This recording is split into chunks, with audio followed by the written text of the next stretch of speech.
ہے جو علماء نے کی ہے۔ تین بنیادی قسم کے صبر ہیں۔ الصبر علی الطاعہ، اطاعت پر صبر کرنا۔ حکم ہے روزہ رکھو، روزہ رکھنا ہے، چاہے پیاس سے حلق میں کانٹے پڑ رہے ہوں، مئی اور جون کا روزہ ہو۔ یہ جو ہے صبر علی الطاعہ ہے، اطاعت پر، اللہ کا حکم ہے۔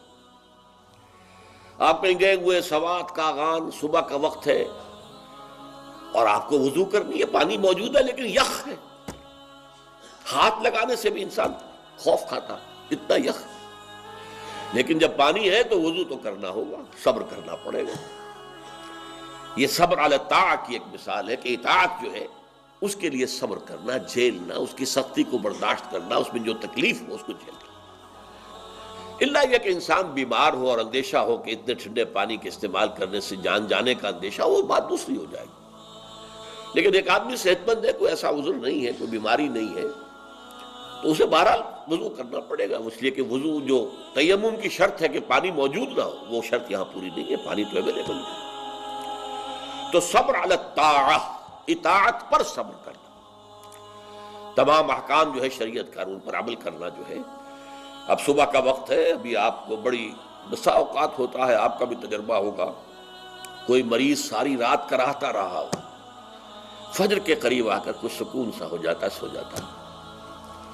یہ بڑی ٹھنڈی جو ہے وہ نیند ہوتی ہے صبح کی۔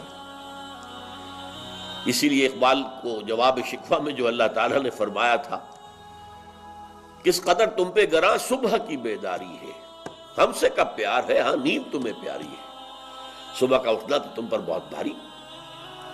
یہ صبر علی الطاعہ، صبر علی الاطاعہ ہوگا کہ کچھ بھی ہے، بہرحال فجر کا وقت ہو گیا ہے، اٹھنا ہے، لازماً اٹھنا ہے۔ یہ ٹھنڈی ٹھنڈی جو ہوا چلی ہے، سخت گرمی کا موسم ہو، حبس میں رات گزری ہو، صبح کے وقت کوئی نسیم سحری تھوڑی سی چلے گی اور ایسی لوریاں دے گی، ایسی تھپکیاں دے گی کہ آدمی جو ہے وہ چاہے گا کہ بس میں اب آرام کروں، سو جاؤں۔ اٹھنا ہے، نماز کا وقت ہے، نماز فرض ہے۔ تو الصبر علی الطاعہ۔ دوسرا صبر ہے الصبر عن المعصیہ، معصیت سے رک جانا، صبر کرنا۔ کوئی لذت ہے کام و دہن کی لیکن ہے ممنوع، غلط ہے، حرام شے ہے، لہذا رکنا ہے۔ یہ ہے صبر عن المعصیہ، وہ ہے صبر علی الاطاعہ، اور یہاں آئے گا عن الصبر عن المعصیہ، معصیت سے اپنے آپ کو روکنا، بچانا۔ ٹیمپٹیشنز کتنی بھی ہوں، کتنا بھی جو ہے اس کے لیے آپ کے نفس کی طرف سے تقاضا ہو رہا ہو، کتنا ہی اندر سے وہ جذبہ ابھر رہا ہو، روکنا، تھامنا، بند لگا دینا آگے، یہ صبر۔ تیسرا صبر ہے صبر علی البلاء یا صبر علی الایذاء، آزمائش پر صبر کرنا اور ایذا پر صبر کرنا۔ اور صبر عن الطبع، یہ صبر علی البلاء جو ہے، اللہ تعالیٰ جو امتحان لیتا ہے انسان کا، ابتلاء، آزمائش، اللہ کی راہ میں جہاد کرنے میں ابتلاء آ رہا ہے، آزمائش آ رہی ہے، جان دینا پڑے گی، مال دینا ہے، یا اور اسی طرح سے اللہ کی طرف سے آزمائش آ گئی ہے، آپ پر کوئی مصیبت آ گئی ہے، آیا اس میں آپ صابر رہتے ہیں یا اول فول بکنا شروع کر دیتے ہیں اللہ کے خلاف؟ اجی ہمارے ساتھ تو اللہ نے کبھی کوئی خیر کیا ہی نہیں، سب بھول گئے جو بھی اللہ تعالیٰ نے پہلے احسان کیے تھے، کیونکہ ایک آزمائش آ گئی۔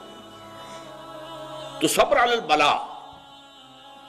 اب اس کے دو حصے ہیں جو میں نے بیان کیے، ایک ہے صبر علی الایذاء، آپ اسلام کی دعوت دے رہے ہیں، کوئی آپ کو ایذا پہنچاتا ہے، سخت ایذا پہنچاتا ہے، یہ ایذا وربل بھی ہو سکتی ہے، یہ ایذا فزیکل بھی ہو سکتی ہے۔ وربل ایذا، پاگل ہو گیا، تمہارا دماغ خراب ہو گیا، تمہاری عقل الٹی ہو گئی، اوندھی ہو گئی، تم کسی کوئی بری جو روح ہے اس کے زیر اثر آ گیا، کوئی جن تمہارے اوپر قابض آ گیا، شیطان۔ یہ کیا ہو رہا ہے؟ وربل ایذا، زبان سے سکھایا جا رہا ہے۔ اور ایک یہ کہ مارا جائے، پیٹا جائے، جیل میں رکھ دیا جائے، بھوکا رکھا جائے، ایذا پہنچائی جائے۔ اور ایک اسی کا مرحلہ آتا ہے ذرا بعد میں، جب وہ غلط معاشرہ اچھی طرح ٹھوک بجا کر دیکھ لیتا ہے کہ یہ ایذا سے تو یہ باز نہیں آئے اپنی بات سے، جمے ہوئے ہیں، ٹکے ہوئے ہیں، ڈٹے ہوئے ہیں، تو پھر کچھ لالچ دیا جاتا ہے، دیکھو ہم تمہیں اپنا بادشاہ بنا لیں گے، تم یہ بات چھوڑ دو، دیکھو ہم تمہیں قریش کی جس عورت کی طرف اشارہ کر دو جس کا حسن تمہیں اچھا لگے، ہم اس سے شادی کر دیں گے تمہاری، تمہیں جتنا مال و دولت چاہیے تمہارے قدموں میں ڈال دیں گے، تمہارے بتوں کو برا نہ کرو، یہ نہ کہو یہ بات نہیں۔ اب یہ طمع ہے، ٹیمپٹیشن کے مقابلے میں رکنا ایذا کے مقابلے میں رکنے سے زیادہ مشکل ہے، جس کی ایک بہت بڑی مثال جو ہے امام احمد ابن حنبل کی زندگی میں ہے کہ جب مسئلہ خلق قرآن پر جب انہیں جیل میں ڈالا گیا، مارے ماری گئیں، الفاظ یہ آتے ہیں تاریخ میں کہ انہیں وہ مار ماری گئی کہ اگر ہاتھی کو بھی وہ مار ماری جاتی تو چنگھاڑ اٹھتا، لیکن ان کے آنکھوں میں کبھی آنسو نہیں آئے، برداشت کی۔ پھر زمانہ بدل گیا، اب خلیفہ کوئی اور ہو گئے، اور ان کا اپنا موقف وہی تھا جو امام احمد ابن حنبل کا ہے، تو اب دارالخلافہ سے، ایوان خلافت سے ایک ایلچی آیا ہے اشرفیوں کی تھیلیاں لے کر کہ یہ خلیفہ نے آپ کو بھیجی۔